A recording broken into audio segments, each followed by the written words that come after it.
so I know that everyone can hear me.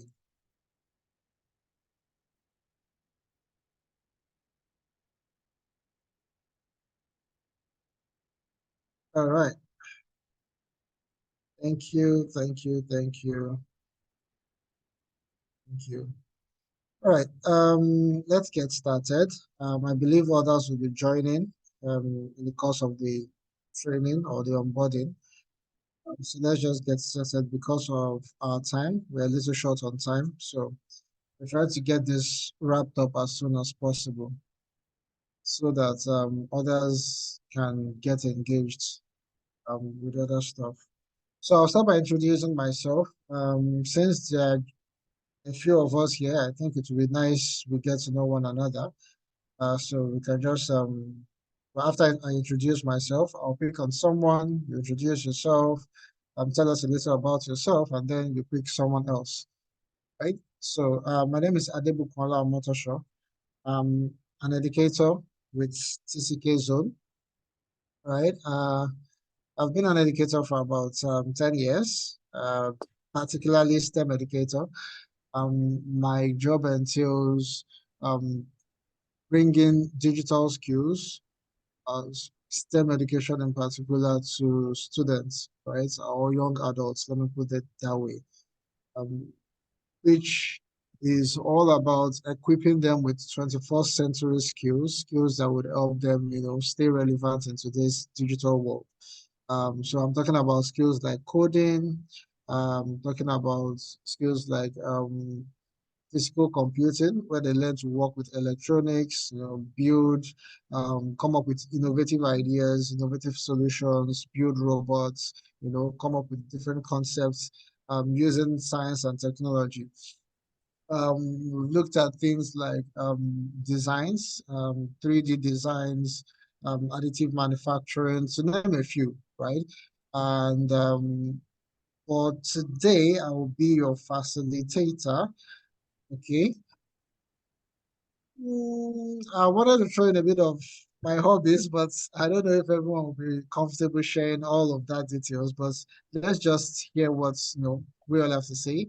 Feel free to share whatever information you feel comfortable with. I think I'll just throw in my hobbies. Yeah. So if you also want to do that, that's fine. So just 1 minute while we wait for others. Let's just take turns, all right, to do that. So um for my hobbies, I enjoy watching documentaries, right? Science documentaries. I enjoy watching movies, science fiction movies to be precise. And I play video games by the side, occasionally. So that's it for me. So I nominate Aliyu. Aliyu, please go on. Introduce yourself briefly and then pick someone else to do same.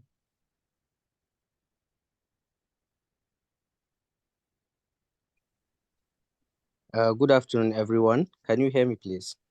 Yes, we can hear you clearly. Good afternoon. Good afternoon, everyone. This is Aliyu Musadada.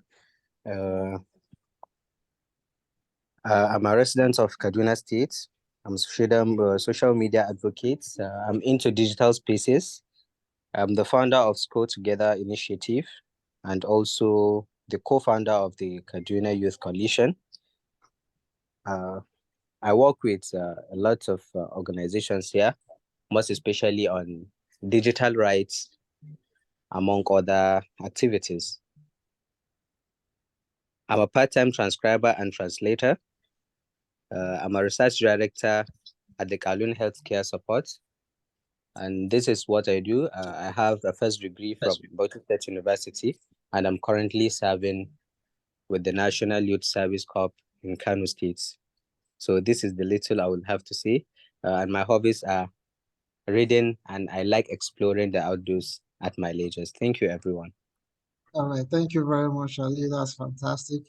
Oh, nice to hear about the things you do and all the affiliates that you have. That's fantastic. Thank you so much for sharing. So who would you nominate to go next? So I nominate Salim Maruf to be the next. All right, Salim, over to you.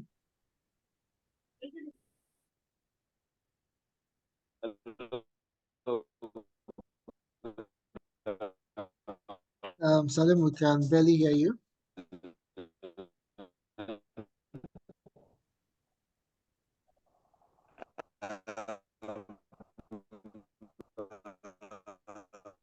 Okay, Salim, I'm struggling to hear you. I don't know if it's the same with others.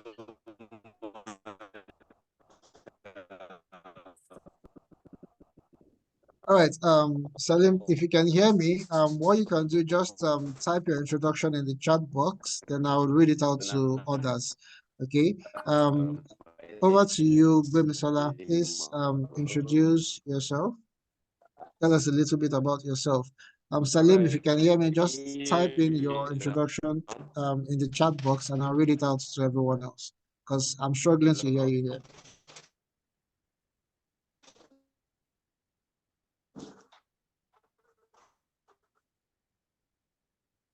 Yes, All Gbemisola, right. go ahead. Okay.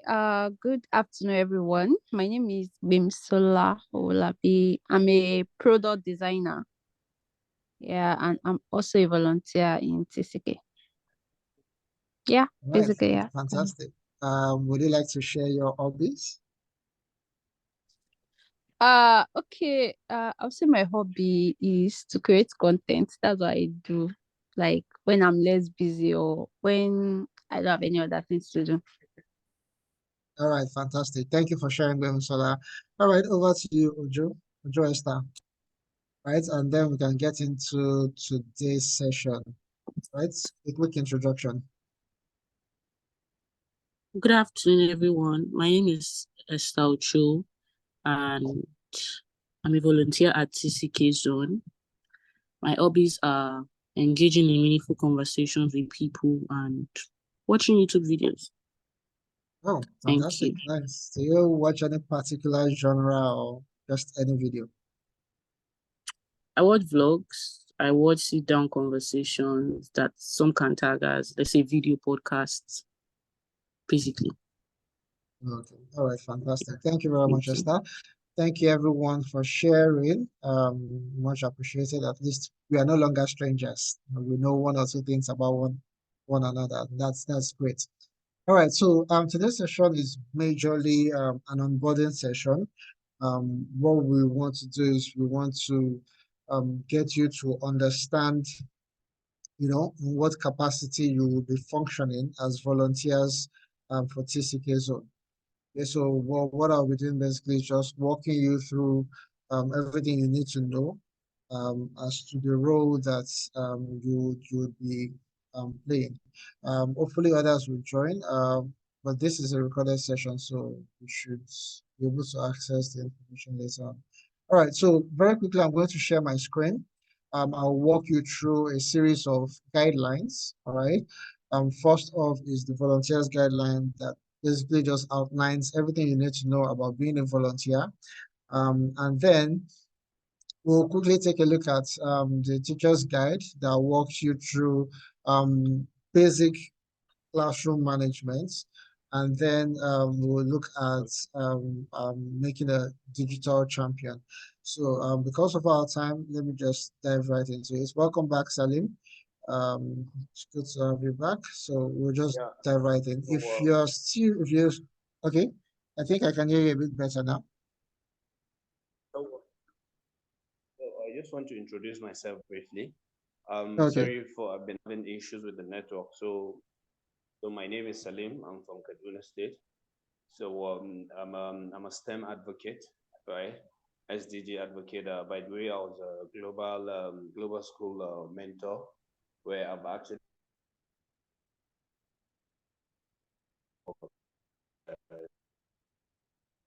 education SDG, and I'm also a project manager. I work in Kaduna. I work as a project official. Yeah. Thank you so much.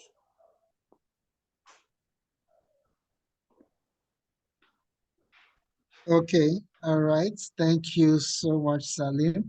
Though I still struggled a bit there to pick out everything you said, but I heard you talk about SDGs, and that's fantastic. So thank you so much for sharing. Like I said, whilst you were away, today's session basically is about um, onboarding you so you understand in what capacity you will be functioning. So very quickly, allow me share my screen so we can get started.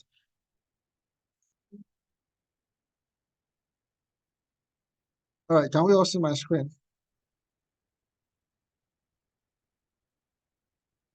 Okay, if you can see my screen, just drop a thumbs up. I think that would suffice.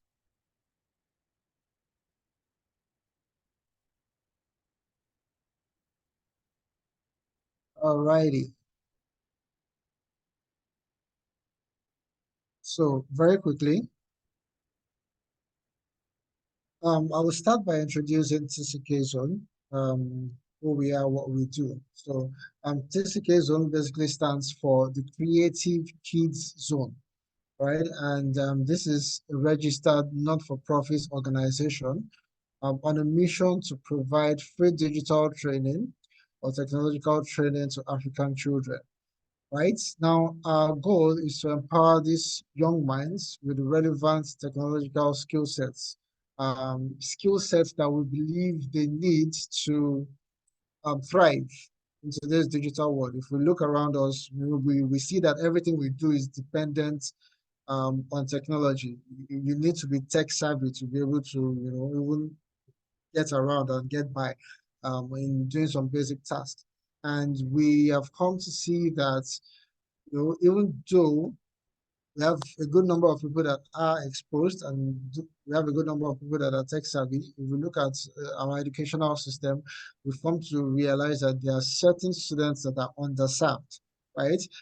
They don't have the right exposure. They don't have, the right access to, technology or things like computers or laptops that they can work with, and they don't even have, knowledge about basic digital skills. And those are our targets. Those are the students that we are trying to reach out to. Those are the students that we are trying to um, expose, to the right, set of skills, right set of digital skills that would help them thrive, in today's world. Right. So ultimately, our goal is to make sure that we are able to bridge the gap, all right, the digital divide that we already have in Nigeria, and make sure that every child has the opportunity to have access, to digital skills. They are able to say, oh, I have this skill. Oh, I know how to do this. I can create, videos. I can code. I can edit videos. I can edit pictures. I can create websites. I can develop games. All of that. So that's the goal. That's what we are trying to achieve, right? So, um, like I said, I'm just going to run through this. We have a number of guidelines that I would really want us to touch base on before 1 o'clock, right? Because we understand that we have some of our Muslim friends that would need to go to pray. So, we don't want to get into their time. All right, so for TCK volunteers, who are our TCK volunteers, right? So our volunteers are also known as impact enablers, right? That's a very fantastic name. It's paints a picture of, the kind of role or effects that you have on the students you would be engaging or the students you would be interacting with, right? We want you guys to serve as people that are able to bring measurable and meaningful impacts to every child that you engage. And that's why we also call our volunteers impact enablers, right? And your role would involve, you know, making sure that there is a very smooth, operation when it comes to delivering of content, when it comes to, managing the students and all of that, which I'm going to get into during the course of this, onboarding. I just wanted to paint a picture of who you are and how we see you at TCKZone. Right. So the objective of this training basically is to empower participants on digital skills ranging from basic computer knowledge. Like I mentioned earlier, there are students that don't have access to computers, that don't have knowledge to, oh, this is what a computer looks like. Oh, these are different types of computer. This is the different, parts of a computer. Oh, this is what I can do with the computer. They have, just turn on the computer, move the mouse around. There are students that have never done that before, right? And we are trying to make sure that that is not the case. So um, excuse me, please. So participants will be exposed to basic computer knowledge, things like cybersecurity, coding and algorithm, and also things like digital marketing. And this is just to name a few of the things that we expose students to. Usually, when we visit schools, all right, which, like I said, I'm going to talk about all of these things. We do what is called a needs assessment. We get to know, okay, what's the level of exposure these students have, and that's what determines the kind of content that we deliver. We tailor our content to meet their needs, right? Which I'll talk about in a little bit. All right, so at the end of each training, each participant is expected to have moved from a point of having no prior knowledge, no technical know-how, to at least something that they can show for or boast about that, oh, now I have the skill sets to do so and so. Right, that is the goal, and that is what we're trying to achieve. Now, usually as volunteers, you would have to have feedbacks, or take feedbacks are very important, because this is how we are able to measure how much impact that we make, and also how to fine-tune our content to be delivered in the best way possible. So we are very big on feedback, which can either be oral or through the use of worksheets. We have prepared worksheets for every session that we have. If it's coding an algorithm, for instance, we have a worksheet that the students would work with, and that would give us a glimpse into how well they understood the concepts that was taught, um, how well it was delivered, their thoughts, their opinions, what they think can be better, if they really grasp, the idea or what is being taught. All of that will be, highlighted when they work with the worksheets. All right, so for execution plan, all right, we have a number of items whenever you need, or whenever we go out to engage schools, right? There's usually a due process to all of these things. The first thing, and these are also roles that you all will participate in, right? So the first thing is stakeholders engagement, right? Where this involves reaching out to schools and seeking their approval, okay, to perform or to engage the students in digital skills training, right? Irrespective of the fact that our trainings are free, we can't just, barge in or crash the gates into a school and say, all right, you are here to train the students. We need their consent, okay? Also seeing that we'll be taking pictures and all of that. I'm still going to talk about consent forms that they'll have to sign and all of that. But the right step as to building the rapport, the relationship with schools, involves going to the school at first, meeting with the school authorities, either the principal, VP admin, anybody that is available, or someone in authority that can really attend to us, and talk to them about why we are there. Okay, what we have come for. Talk to them about TCK, our goal, our target. Oh, sorry, I didn't mention. Our target is to train 500,000 students, all right? And we've made good progress, but with the help of our volunteers, we believe that we'll even make even better progress, right? So that's the reason why we are doing this onboarding, so you all have a clear picture of what we are trying to achieve, right? And our goal and our target. All right, so after the stakeholders engagement, where you get to interact with the school owners, you talk to them about TCKZone, get the approval and the dates we need to be there, right? Then we come back, discuss with the team, or part of what you will do at the school is also conduct what is called a needs assessment, right? And what that entails is you getting more information about the school, more information about the students. That way we are able to tailor our content, all right, to suit their needs. For instance, if the school already has basic ICT in place, where the students already know what a computer is, how to use a computer, how to create maybe how to use Word documents and stuff like that. They can create slides and all of that. We don't have to go there to, reiterate on what they already know.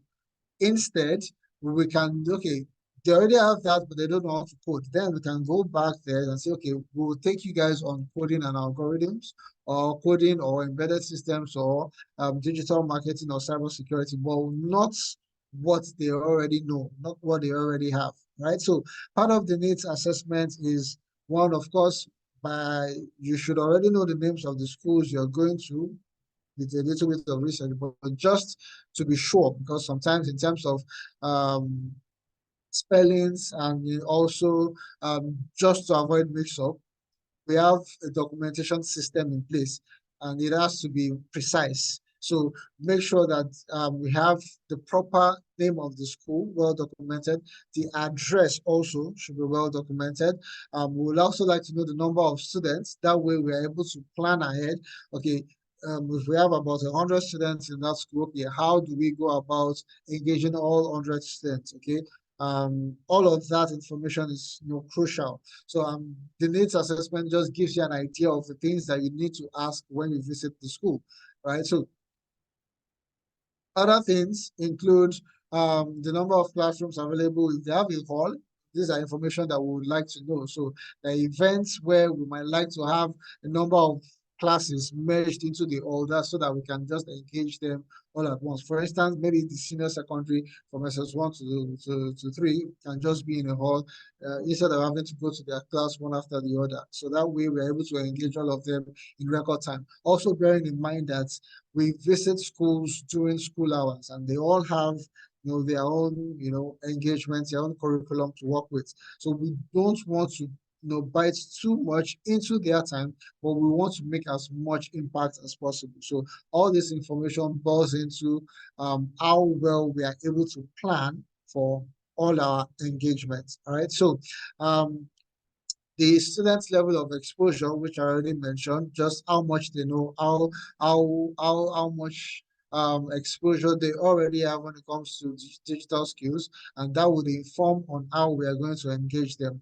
All right, and then we can get a scheduled time for the engagement itself. So, of course, it will be some days after they'll look at their calendar and get back to us. Okay, come so day within so time, that will be the best time we can engage the students, right? So whatever time is being given, everything should be well documented so that when you get back to the team and you deliver the information, we're able to make proper plans and then,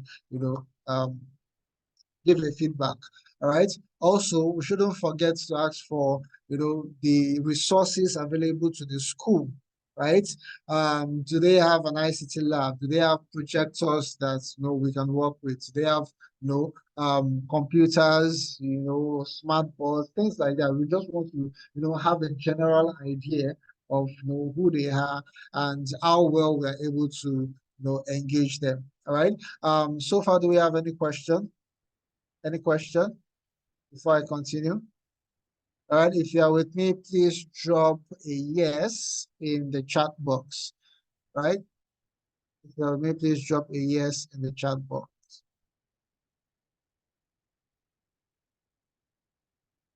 Are we there? Can we still hear me? All right, fantastic. Thank you. Thank you so much. Thank you, Esther. Thank you, Salim. All right, so let's move on very quickly. So once we have sorted out, stakeholders engagements, visiting the school, we've done our needs assessments, we've gotten all the necessary information we need, then we would talk about resource mobilization, right? Which basically involves getting, excuse me, please, getting everything needed for the training, okay? Usually would work with manuals, right? Occasionally we can work with computers and take computers along, but all of that, the logistics and the planning of all of that, how it's going to be done, right? All of that would be decided based on the information we get from the needs assessment. Like I said, if they already have a functioning ICT lab, then there's no need for us to come with our own computers, right? Instead, we can just work with theirs and probably just give them a heads up. Okay, install so software. Let's work with that. All right. So that's that. We can also talk about um, infrastructure setup or team setup, which basically would be determined in-house, right? Looking at the number of students that need to be engaged, right? Will determine the number of people that will be sent, right, as a team to the school. It could be a team of 3, a team of 4, 5, or even up to 8. So depending on the number of you know um, uh, students that needs to be engaged. Well, of course, we are looking at the most effective way of engaging all the students at once, right? Remember, schools are in session when we visit, and we don't want to get into their time that much. So usually all we get is a period, okay? And we have to maximize that period, make sure that um, we are able to, you know, um, get the impact that we're looking for, right?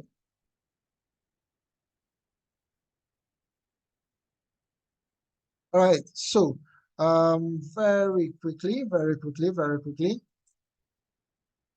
Now, once we get to the school, the next point here is interactive learning session, okay?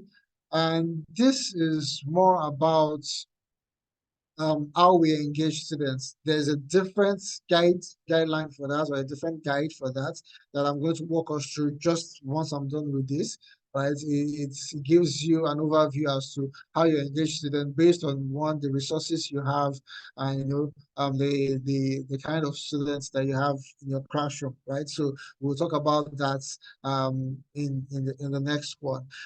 Curriculum development usually is done in-house, but of course, the thoughts and ideas of volunteers are always welcome. And in fact, there are times where you might actually have to work on a curriculum, but it still will be vetted, by educators in-house, right? And like I said earlier, we are very big on feedback, right? So feedback and evaluation needs to be done before and after every session. Okay, we want to get it's more like a baseline survey. We want to know, okay, before we started this engagement or before we started training the students, what's the level of exposure? How much do they know? How well are they exposed to digital skills? Right? Once we have that set, then we can have something like an endline survey where we are able to say, okay, after the training, this is how much they know. Okay, this can be done, like I said earlier, either using the worksheets or even oral, or verbal, or verbally, right? So you might just have your phone recording and then you ask them questions. So on a scale of 1 to 10, how much do you enjoy the session? How well do you understand the concepts? How well was the content delivered?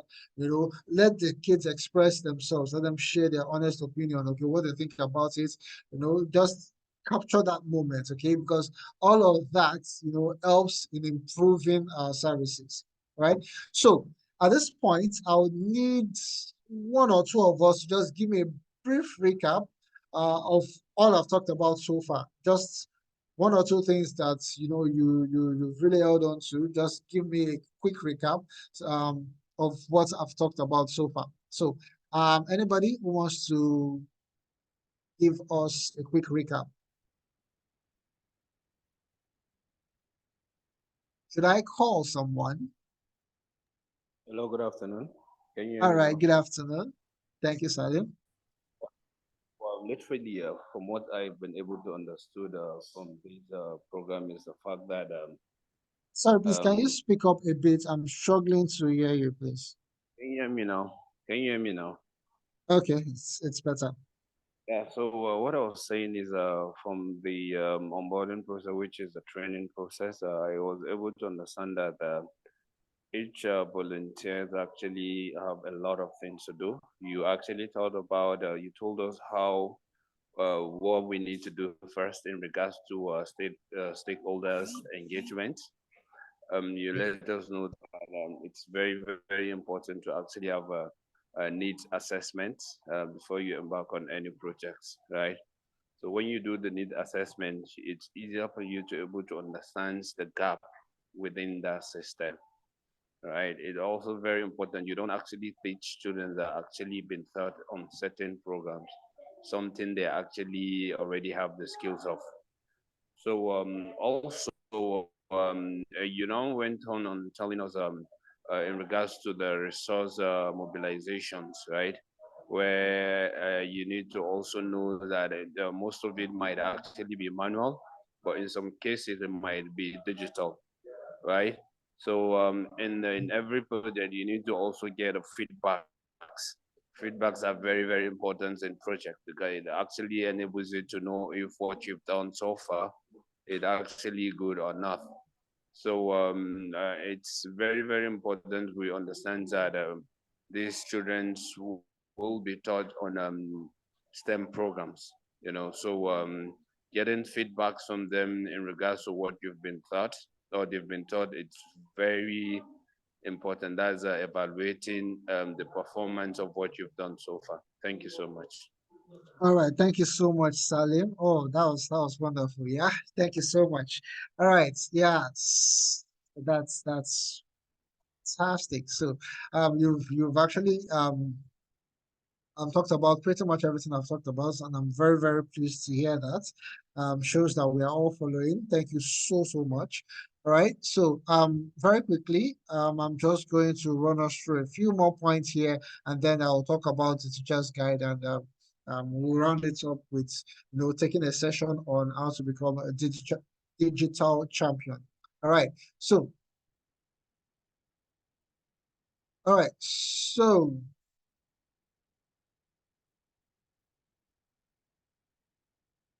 another thing I should mention.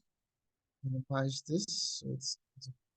So another thing I should mention is after every training, of course, we will share the reporting template and guide with all volunteers because aside the feedbacks that you will get using manuals or using the oral feedback method, you will still need to write a full report on um, on your engagement, starting from your stakeholders meeting, right?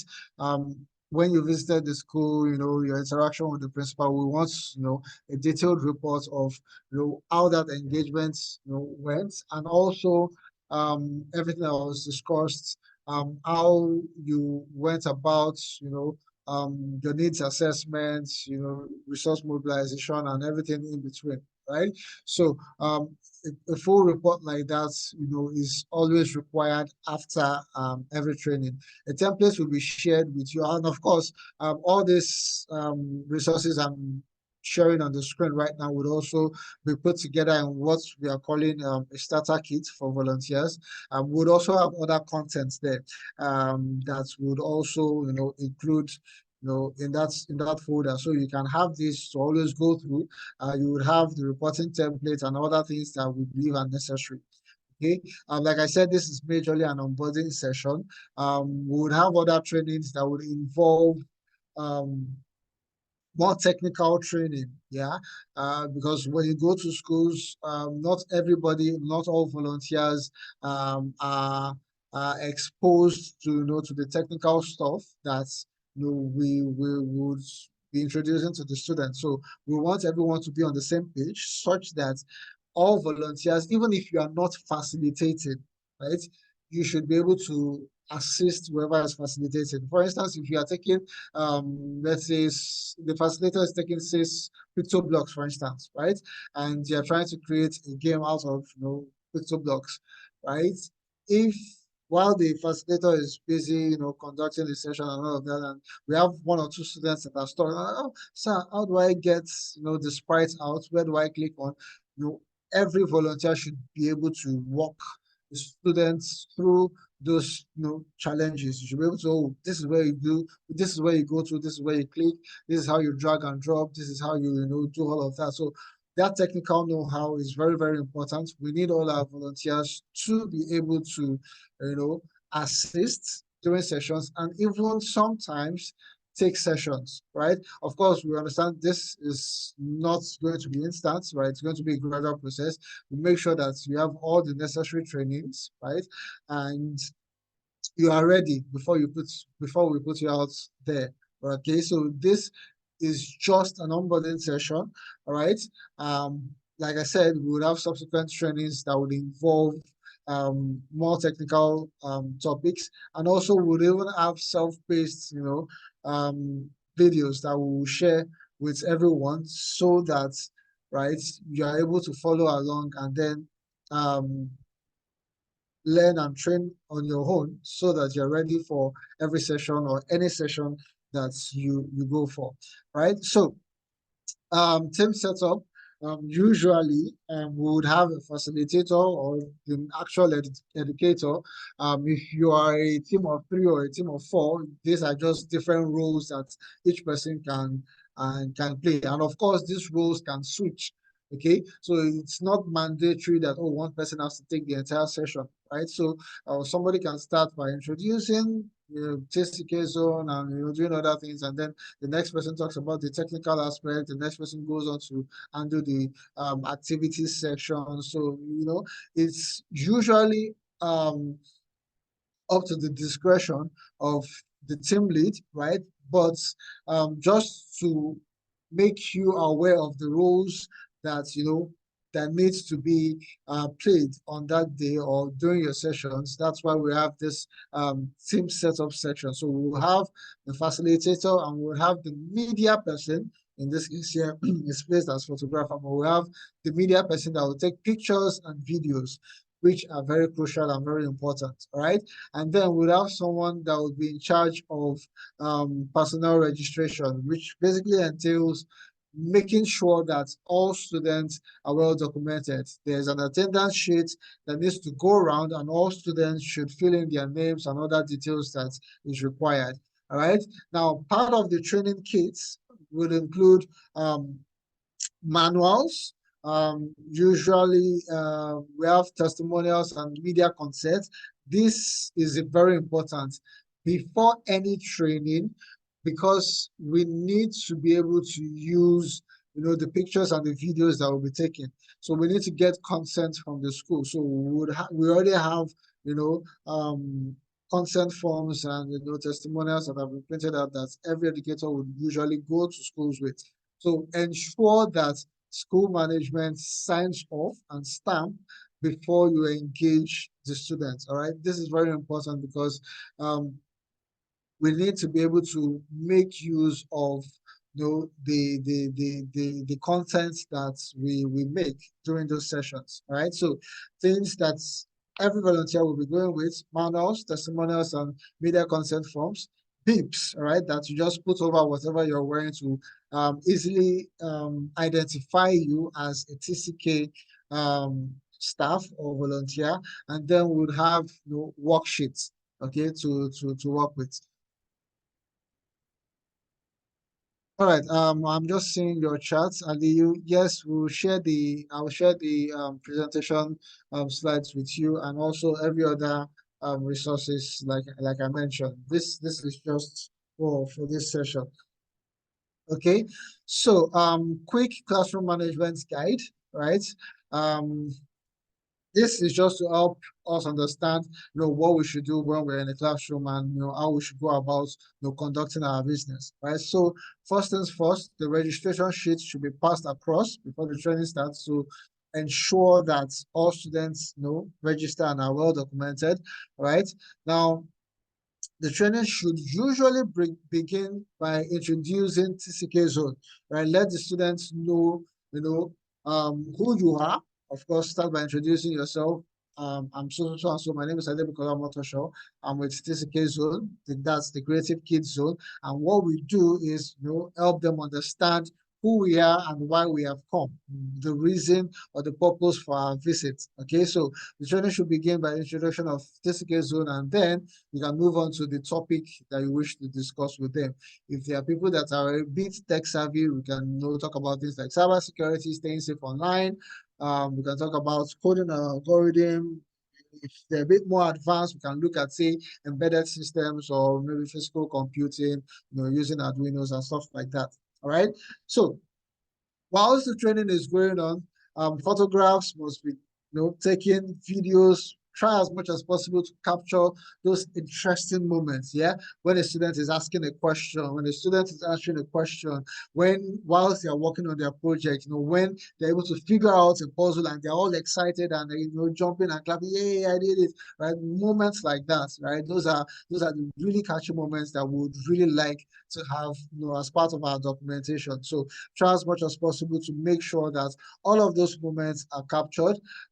Please don't use filters. Yeah, that's why it says here don't use Snapchat. Okay, just make sure it's the proper, clean, clear pictures and videos. Right. So um, instructors must also ensure that we have a proper class control, right? We try as much as possible. Of course, don't be overexerting. We don't talk down on any student or in any situation eat a child. We don't do that at TCKZone. You can be firm and at the same time very expressive and playful, right? So it's very important to understand how to manage the class. They are children. We want these sessions to be interactive, fun, but not to the point where it then becomes rowdy and noisy and we are not communicating anymore.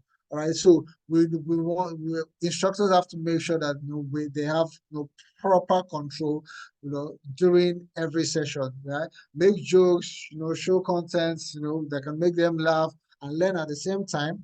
All right. And please make sure that any content that you're going to be working with, maybe slides or anything, of course, like I said, all of these things will be vetted in-house. And if you need to introduce any content, please, it has to be run through the team because we want to make sure that everything is age appropriate. All right. So um training feedback is a must. So please make sure in whatever time frame you are given, like I said, these times will be determined by the school, right? Sometimes you might get a full period to work with. Sometimes it might just be their break time, which is about 30 minutes. So we have to use that 30 minutes, optimally, right? So that we can get the best out of it, right? And that, in all of that, we need to be able to do all these things that I'm talking about. Take pictures, make videos, take the attendance, have a meaningful, impactful session, right? And also do the necessary documentation and everything that is required. That's signing of the consent form and testimonials and all of that should be done in that record time. All right. Also, instructors should observe participants and should always be ready to switch whatever approach you're using. If you see that, oh, the audience is getting a little tired, a little bored, try to make it more engaging, try to make it more playful. You can ask questions, all right, okay, that would pique their interest, right? For instance, let's say you're talking about you want to talk about Arduino, for instance, right? And you don't need to just go all technical on them. Oh, this is a computer, it's the brain of a computer, blah blah blah, right? Let it be interactive. We call it the inquiry-based learning approach here, where you don't just go straight to the point. You give them leading questions that helps them figure out what you're trying to say. So you can just ask them questions about how they got from their home to the school. What are the things that enabled them to get out of their house and navigate to the school safely? That will just be there. Okay, how did I do this? I walked to school. Yes, that's part of it. You walk to school, but it's not just your legs you use, right? You need to see where you're going, right? You need to be able to listen for vehicles when they're approaching or passing by. Things like that. So by the time they figure it out, they go, "Ooh, okay, so I used all my sense organs," and then you can take that information and bring it back into your class. Now, what we are talking about is physical computing, and it's very similar to that, where we have sensors that are acting like sense organs, collecting information from the environment and sending it to the brain of the computer, which is the embedded or the Arduino or whatever embedded system you're using. And it's the same way the human body works, right? All our sense organs collect information and send it to the brain. So look for analogies, stories that makes the class interesting and interactive. Okay, so always observe your students to ensure that they are following along. Like I said, the best way to keep their attention, children usually have short attention span. The best way to keep their attention is usually to be very interactive. Don't just talk for hours, right? They're going to get all snoozy and tired. Engage them. All right, let them express themselves, let them ask questions, let them talk, ask them questions so that they get to talk. That way their minds are engaged, their attention is captured. All right. So instructors should also make sure that they get the oral feedback from students. And also, if the time permits, right, they can also work with the worksheets to get the necessary information. All right, so like I said, the testimonial and the consent letter should be signed, before the training starts. Okay, so that is that for the volunteers guide. It's 1 o'clock already. Very quickly, very quickly, I'm just going to run us through I'm just going to run us through the teacher's guide. Like I said, all of this will be shared, right? All of this will be shared um, with us. So we can take our time to go through everything in details. And if we have any question, of course, we can always reach out on all the platforms that we are on, right? Drop your question and I'm sure someone would respond to it, as soon as possible. All right, so very quickly, I'm just going to run through this because of our time. So the teacher's guide basically is just talking about how you manage the classroom. Okay, what are the things you need to do? If you're having a virtual session, for instance, what are the things you need to get ready? Right? If you're having an instructor-led classroom settings where, for instance, you don't have access to a computer or computers to work with, you don't have access to slides or projectors, all you have is the manual that we will provide, right? You can still have engaging, meaningful sessions with just the manuals and all of that. So what the teacher's guide is all about is basically you understanding how to go about your business, right? Irrespective of the kind of training you're having, right? As it says here that we have three focus here: instructor-led, okay. We have physical training using visual aids. That's when you have access to slides, projectors, computers that the kids can work with. That's usually very much fun because you get to see these kids in their elements, right? They're doing their thing. Sorry, do you have a question? Okay. All right. So they are doing their thing. You are able to capture interesting, fantastic moments, and you're able to really walk them through all whatever challenge that might arise, right? Whilst they are they are doing their thing, and of course, using visual aids always captivating. Yeah, you're talking about robotics, for instance, and they can see a video of robots, doing amazing things. There are things. Let's say Boston Dynamics. They're one of the companies that are leading when it comes to robotics, and they've created amazing robots that can do quite a number of tasks and even acrobatics, that flips, somersaults, dances, does all of those things. So them seeing that alone already piques their interest. They're excited. They want to hear more about what you have to say about robots. So using visual aids is always a fantastic approach, right? But even in the events where you don't have that, like I said, you can still have very meaningful, very impactful sessions, with the manual. It all depends on how well you are able to digest the content of the manuals and deliver it, right? And then we have virtual trainings also, which also, of course, in this case, you'd also have to have materials already prepared, right? You have the slides ready, you have other resource materials. If there are pictures, if there are videos that you would like to show, during the course of your training, that would also be included. Also, things like icebreakers, right, will be included in all of these trainings where you don't just talk for about 2 hours straight, right? You can have breaks in between where the students can talk about different things, right? If you are, for instance, talking about becoming a digital champion, and you are looking at about 4 characters or digital champions that already exist. Let's say Mark Zuckerberg, maybe Bill Gates, and the likes, Elon Musk, right? You can have a breakout session that talks about or that does what we call a character study. Okay, so you just take each of these individuals and just let's delve deep. Let's get to really know what they did or what they've done and how they got to where they are now. Where did they start from? What are the challenges they faced? What molded them, or what's put them on that path that led to their success? So these are things that will be beneficial. Of course, it's still related to what you're talking about, right? But it takes them away. It eases the tension that has been building up during the session. So icebreakers are always fantastic sessions to always incorporate. Okay, so like I said, this is just a walkthrough as to how you are going to engage students during your sessions. You might have a 15 minutes session. Okay, 15 minutes, we want you to do the best you can to engage the students. 15 minutes is plenty time. It all has to do with time management. Yeah. Once you've done your introductions, you get straight into business.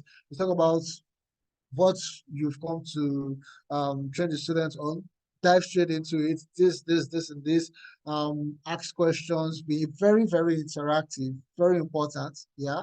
And then you can then round things up by taking your feedbacks, make sure you're taking your pictures, make sure attendance is also ongoing, or we've even sorted that out already. So all of that is very, very important. So the teacher's guide basically just walks you through, like you can see icebreakers. I've already talked about icebreakers. So it just gives you a guide as to what you can do, how you can say these things, or how you can introduce them, during your sessions. All this will be shared with you, after the training.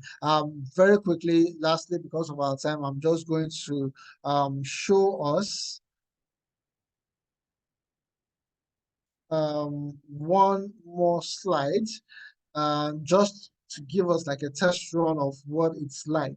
Okay, let's say you have 15 minutes to just talk to the students about, becoming digital literacy champions. Okay, what should it look like? Okay, that's what I just want to quickly show us now.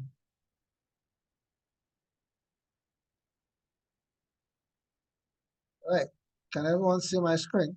Okay. Fantastic. All right, because of our time, I'm just going to breeze through this. Please, apologies. All right, so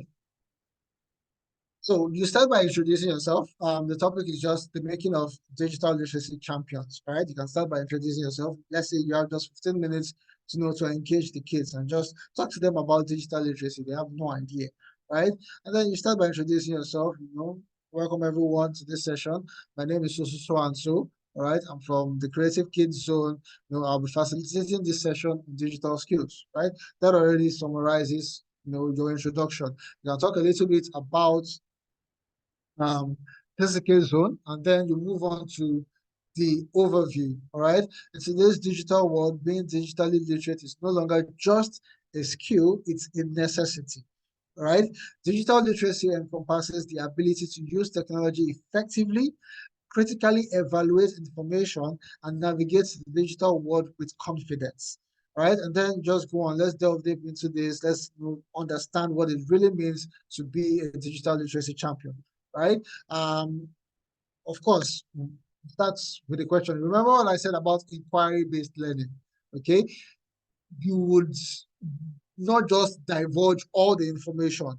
You are trying to stir up the students to think, right? You're trying to make sure that they are alert and they are following you, and at the same time, you're trying to engage them so that they're able to think, right? Which is very, very key. Something about Nigeria's educational system or style of teaching students is more how would I one way or direct, right? The teacher just comes to class. This is what we're doing today, on the whiteboard or on the blackboard. Give them the notes. You talk, and that's it, right? We need people that are able to think. We need students that are able to take. Oh, I learned this, and this. Okay, how can I apply what I've learned? Okay, to solve this problem. All right, we need to start building problem solvers and critical thinkers, right? People with logical thinking abilities, and that will only happen when we stir them or we prompt them to think. So don't just go on every session and be like, oh, this is what we're doing today. It is coding we're talking about. Coding is this. Ask questions, engage them, allow them think. Even when they don't have the answer, give them hints. Okay, all right. You say, okay, we don't know what coding is. Okay, start by saying, all right, young lady over there, what's your name? Oh, your name is Susan. Okay, Susan, please stand up, clap 3 times, and sit down. Okay, now what have I asked Susan to do? All of them will come up. That is something very simple. They all come up. Oh, you said she should do. You gave her an instruction. Fantastic. Someone said you gave her an instruction. The same way I've instructed Susan to do something and she was able to execute it, it's the same way. That's what coding is all about. Giving instructions to the computer. See, the way you just, blend analogies with your sessions, it makes it very interesting and very engaging. So don't just go straight to the point of, oh, this.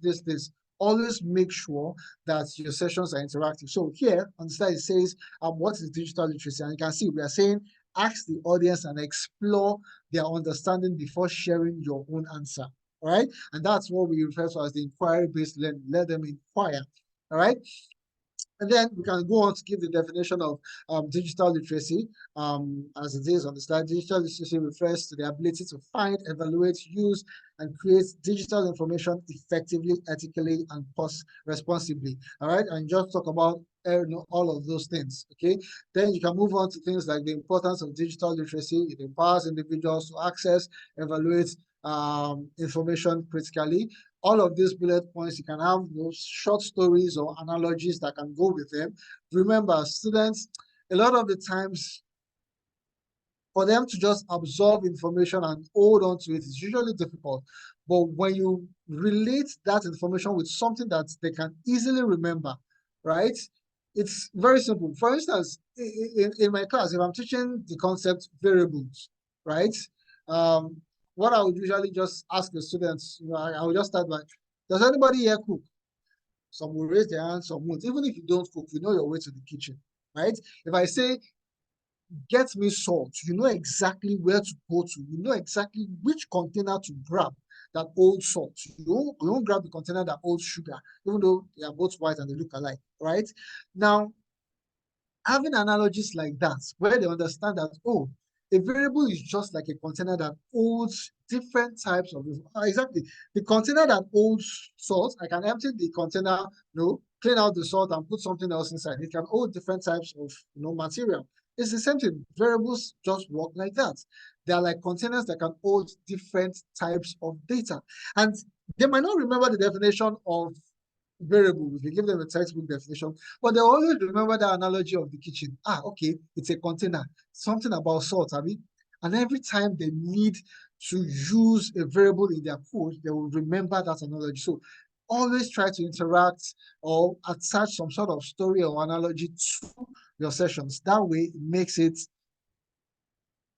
very, very interactive and interesting. Does anyone have questions before I proceed?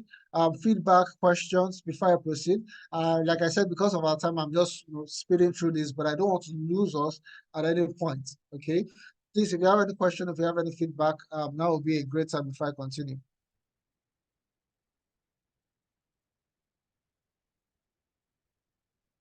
Okay, I'll take the silence as a no. So very quickly, let's just round this up.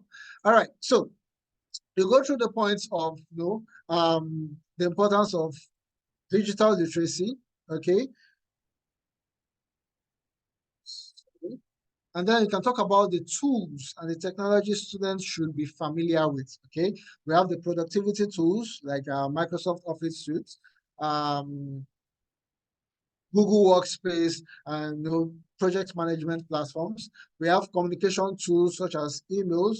As simple as it might sound, we have lots of students that don't know how to send emails. Okay, they don't understand, what CC is, what BCC is, all those things. How to forward, how to reply. Those are things that they need to know, and those are part of the things when we do things like basic computer skills, basic file management, internet fundamentals. Those are things that you see in our manuals.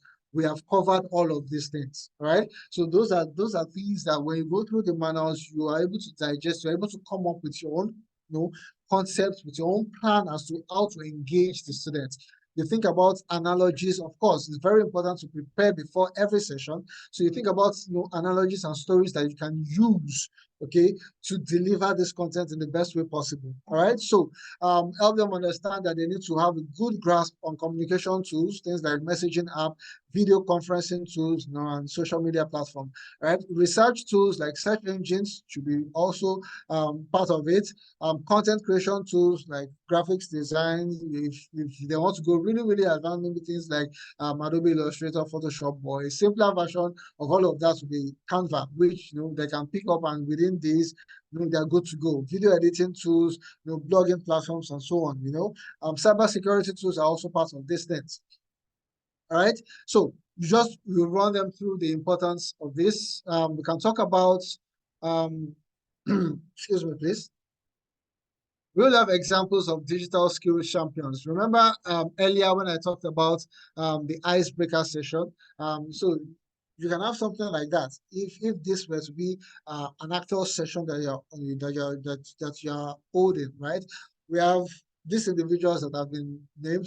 We have Elon Musk, we have Malala, we have Mark Zuckerberg, we have Greta, and you can just give a brief overview, right? If this were to be a 15-minute session, of course, you might not have time for the icebreaker, which is fine. But assuming it's a 1-hour session, okay? Of course, you can have like a 10 minutes icebreaker where you do a character study. Take one or two of these individuals and talk about them. Where did Mark Zuckerberg start from? Where did Elon Musk start from? Right? How did they get to where they are? As any of these tools that we mentioned in the previous slide, was it beneficial to them? Did they use these tools, to get to the stage where they are now? It helps the students understand, okay, these things are important.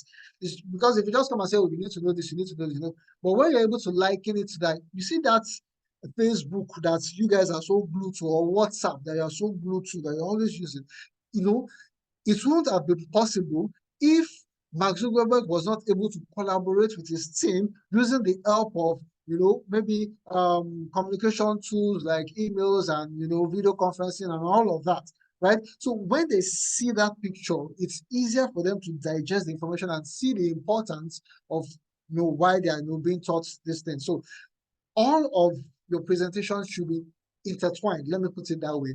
One leading to the other, right? So that it flows and they're able to follow along.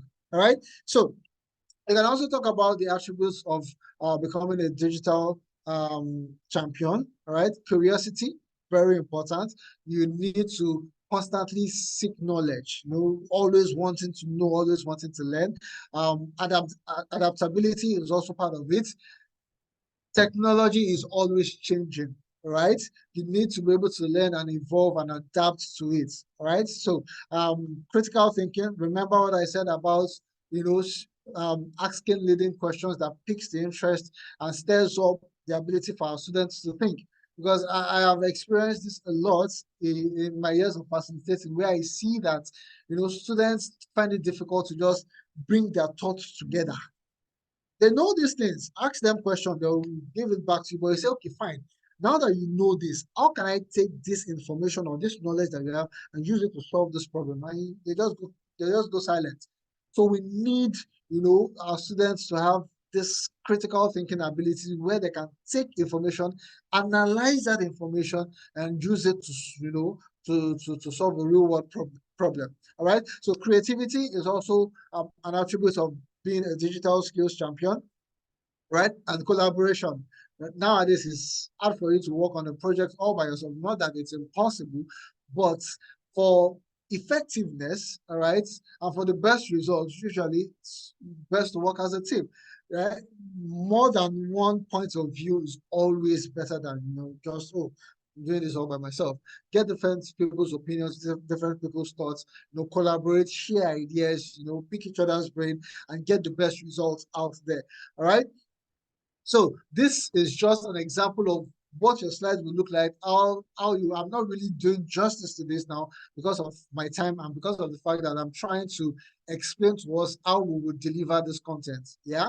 But hopefully in our subsequent training, we would have a proper session where either we are talking about something a bit more technical, and that way you would see what it's like to actually handle a session, right?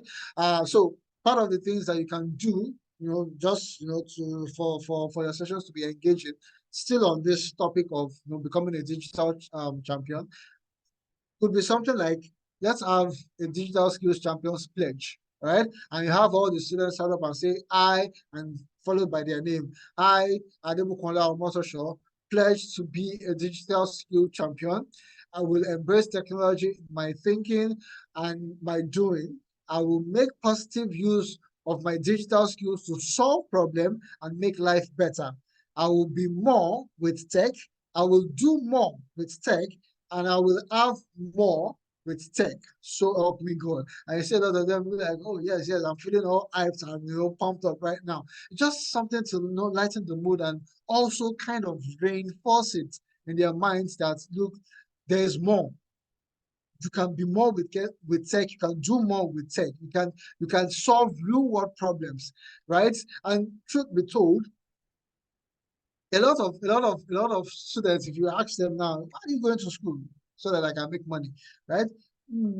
Which is not far-fetched, but truth be told, if they really want to change their lives, right, and have that financial independence, value has to be attached to it, right? And that value will come from the technical skills or the digital skills that they have developed. Okay, now I know how to code, or now I know how to invent things. I can build things, right? What problem is there in my society that I can solve? And if he or she is able to solve that problem effectively, right, then wealth can follow suit. Well, I see the solution you provided here is very effective. If it's something about security, for instance, yeah, security is an issue. But if you have a very robust, affordable, security or even power solution where we're able to, generate, every household is able to generate its own power, not using generators now that consume a lot of fuel. Something, cost effective and maybe doesn't even run on fuel, right? That is something that people will buy into. And before you know it, the world comes. But the value has to come first. And that value is contingent on their digital skills. And that is why all of these things are important. So these are things that we can talk about, right? These are things that we can help our students understand, help them see the importance of digital skills. So we can round up. Of course, you would always round up your sessions with questions and maybe teasers. How has digital literacy transformed the way we learn, work, and communicate? Allow the students express themselves. Let them give instances. Let them give maybe scenarios where I see there was this time I went to one place like that. They use these goggles. They put it on my face and I was seeing things. They say, that's virtual reality, right? So those are things that, allows them to, now I know, so that thing is called virtual reality. Okay, fantastic. There's another type called augmented reality where you're able to see the environment that you are in, but at the same time you can see other things that are not there, like computer generated images. Oh, interesting. Like that. They are always learning, always gathering new information. All right, so this would bring me to the end of today's session. All right, please, if you have any question, now would be a great time to ask. Okay, if you have any question, now would be a great time. I'm so sorry I've exceeded the 1 o'clock time, though we kind of did start on time because we were waiting for others, but not to worries. Um, we will still have other sessions where we'll talk about more technical topics, and also we'll see firsthand, right, what it takes and how we should engage our students, okay, when we go for trainings. But in all I've said about the volunteers guide, the teachers guide, also just showcasing briefly how you go about taking a session. Let's take, for instance, becoming a digital champion, right? How we'll go about that, right? In all of this, right, do we have any question, right? Do we have any question? All right, Aliyu Musa, thank you very much. He says, thank you for the wonderful presentation. Everything is clear from his hand. All right, fantastic, fantastic. Do you have any question? Feedbacks, contributions? Okay, if we don't, I would like for us, we are not so many. In the next 5 minutes, we shouldn't exceed that. So let's say 1 minute for each person. Let's just quickly, excuse me, share 3 things that you've learned in all of today's presentation, right? 3 things that you've learned in all I've said today. Just 3 things. All right. So I think I called Aliyu first the last time. Hello, Cyber Girl. I think I'll start with Cyber Girl. Earlier we did a bit of introduction, but because of our time, you can just tell us your name and then what you've learned, 3 things you've learned in today's presentation, and after which you can nominate any other person to go next. All right, over to you, Cyber Girl.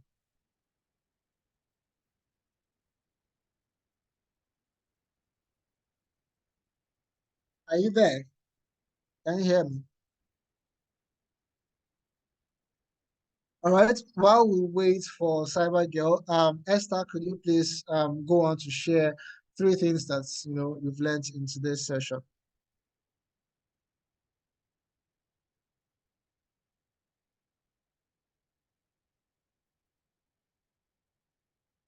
Esther, can you hear me? Are you there?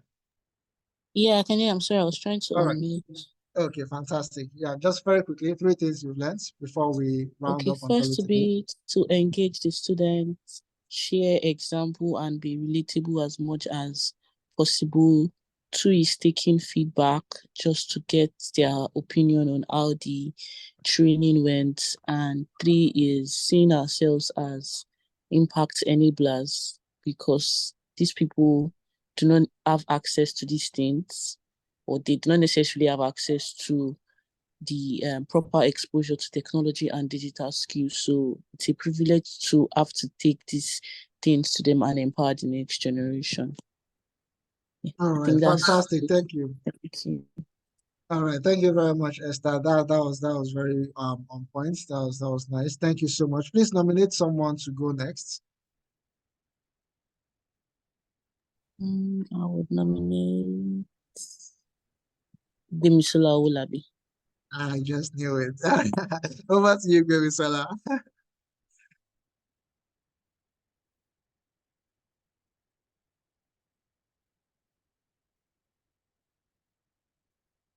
Hello, Gbemisola, are you there?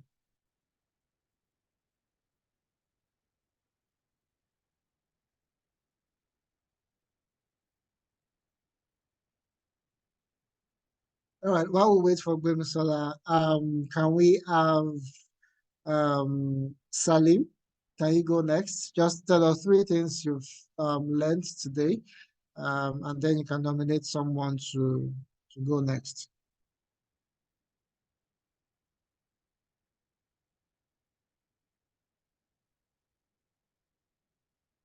Salim, I see you have unmuted, but I'm struggling to hear you.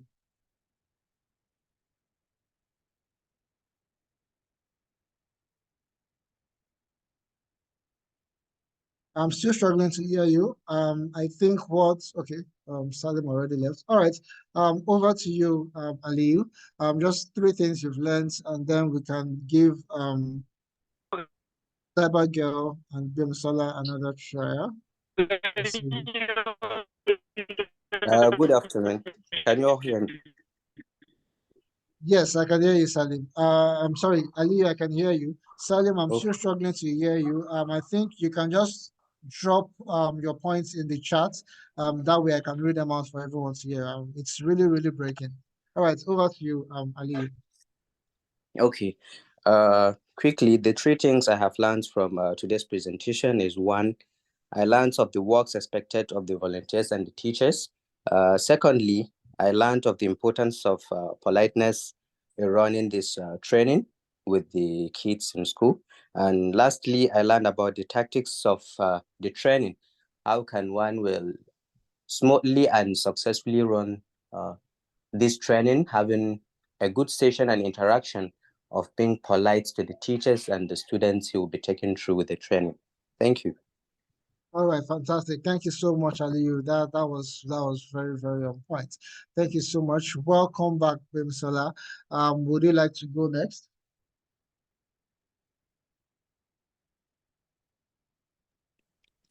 Yes. All right. Good afternoon, everyone. Yeah, so Afternoon. I'll just say some point that I've gotten from what you spoke about. The first thing is to have ask questions before you start the training, which is like maybe you can ask them questions to know their knowledge about the topic you actually want to treat. Then after, you can ask them the same questions to know how well they answer those questions, so that you can know how you have impacted them through the lecture or training. Sorry. Then another thing is carry them along when you are training them, so as not the class to be boring. You can add different things to make the class interesting, because they are children. They might get tired easily from talks and talks and talks. You have to like add different activities so that you can bring them back and can continue talking to them. And what else? Yeah, you talked about creating content for the training, to also, so that we can like put it out there how we train, and yes, just carry the community along. Thank you. All right, fantastic. Thank you so much, Bimsola. Thank you so much for sharing. I see here Cybergirl has left us a message. I'm going to read that out. So Cybergirl is Teslimat. Nice to know. All right, so it says here, my name is Teslimat. So the three things that she has learned is how to interact with trainees, right? How to make the training more impactful, and also we should always ask for feedback. All right, thank you so much, Teslimat, for sharing. Salim, if you could quickly drop your points also in the chat so that I can read it out for everyone to hear. We are struggling to hear you, so I can just read it out very quickly. I think that would be great.